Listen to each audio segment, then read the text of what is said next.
स्वराज्याचे दिव्य स्वप्न उराशी बाळगणाऱ्या राष्ट्रमाता राजमाता मासाहेब जिजाऊ प्रत्येक मराठी मनाचा श्वास पंचप्राण स्वराज्य संस्थापक राजेश्वर छत्रपती आपल्या हुतात्म्याने महाराष्ट्रात अस्मितेची आणि क्रांतीची अखंड ज्योत पेटविणारे स्वराज्य रक्षक संभाजी महाराजांना प्रथमतः त्रिवार वंदन। माझ्या राजांच्या विचाराने आदर्शाने आणि प्रेरणेने कार्य करणारे व्यासपीठावरील आदरणीय मान्यवर आम्हास राजांचा इतिहास कार्य व शौर्य यांचे भव्य दर्शन घडवणारे आम्हावर शिवसंस्कार करणारे आमच्या आदरणीय गुरुवर्य आपणा सर्वांना मानाचा मुजरा। शिवाय कणखर मराठी बाणा आणि कणा असणाऱ्या येथे जमलेल्या सर्व शिवभक्तांना शिवजयंतीच्या अनंत शुभेच्छा। मित्र हो, आज 19 फेब्रुवारी हाच तो दिवस ज्यावेळी हिंदवी स्वराज्याचे स्वप्न दाखवणाऱ्या आणि सत्यात उतरवणाऱ्या एका राष्ट्रपुरुषाचा एका युगपुरुषाचा जन्म झाला। हाच तो दिवस ज्यावेळी जुलमी साम्राज्याला तिलांजली देऊन स्वराज्याचे देखणे स्वप्न पाहणाऱ्या वीर मातेच्या पोटी शिवरत्न जन्माला आले। अहो, हाच तो मंगल दिन जेव्हा तुमचा माझा सर्वांचा मान अभिमान आणि आराध्य दैवत असणारा छत्रपती शिवाजी महाराजांचा जन्म या पवित्र मराठी भूमीत सन 1630 साली झाला। कोणतेही मंदिर नसता घराघरात मनामनात सदैव यांची ईश्वरतुल्य पूजा केली जाते। अशा या तुमच्या माझ्या सर्वांच्या मान अभिमान आणि आराध्य दैवत असणाऱ्या छत्रपती शिवाजी महाराजांची कीर्ती गाताना गर्जना करताना आज एक वेगळ्याच आनंदाने अभिमान वाटतो।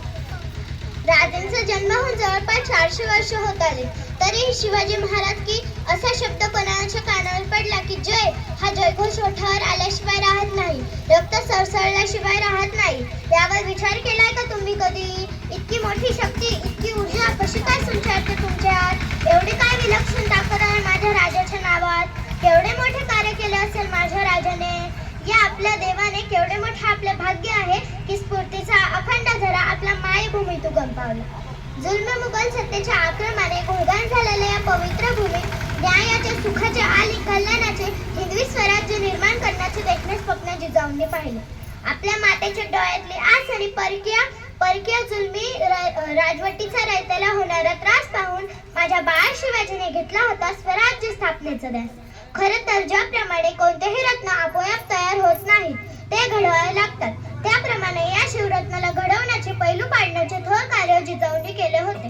म्हणूनच तर म्हणतात, लखलखणारी तलवार पाहून व्हायचे शत्रू ढेर, लखलखणारी तलवार पाहून व्हायचे शत्रू ढेर। जिजाऊंचा शिवबा होता शेरांचा सव्वाशेर, जिजाऊंचा शिवबा होता शेरांचा सव्वाशेर। राजांनी महाराष्ट्रात स्वराज्याचे तोरण बांधले। 18 पगड जातींना, सर्व धर्मांना न्यायाची, समतेची आणि ममतेची छत्र सावली दिली। प्रत्येक माता भगिनींना मानपानाने संरक्षण दिले। कुशल प्रशासनाचा व युद्धनीतीचा आदर्श जगाला घालून दिला। म्हणूनच आजपर्यंत सर्वात मोठे दुसरे महायुद्ध जिंकल्यावर विन्स्टन चर्चिल यांनी आपला आदर्श छत्रपती शिवाजी महाराज आहेत असे साऱ्या जगाला अभिमानाने सांगितले होते। शिवरायांनी पेरलेल्या विचारामुळेच या महाराष्ट्राला पुरोगामी स्वरूप प्राप्त झाले आहे आणि म्हणूनच याच भूमीत फुले, शाहू, आंबेडकर यांच्यासारखे कित्येक सुधारणावादी विचारांची सावली देणारे वटवृक्ष समाजात निर्माण झाले। शिवरायांशिवाय या महाराष्ट्राचा तेजस्वी आणि ओजस्वी इतिहास अपुरा आहे। म्हणूनच तर म्हणतात, झालेत बहु, आहेत बहु आणि होतीलही बहु, परी असम। शेवटी आपल्या राजाला, या देवाला पुन्हा एकदा वीर साष्टांग नमस्कार करते, मानाचा मुजरा करते आणि सर्वांना गर्वाने सांगू इच्छिते, ना शिवशंकर तो कैलासपती, ना लंबोदर तो गणपती, नतमस्तक तया चरणी ज्याने केली स्वराज्य निर्मिती। देव माझा एक असतो, राजा शिवछत्रपती, राजा शिवछत्रपती।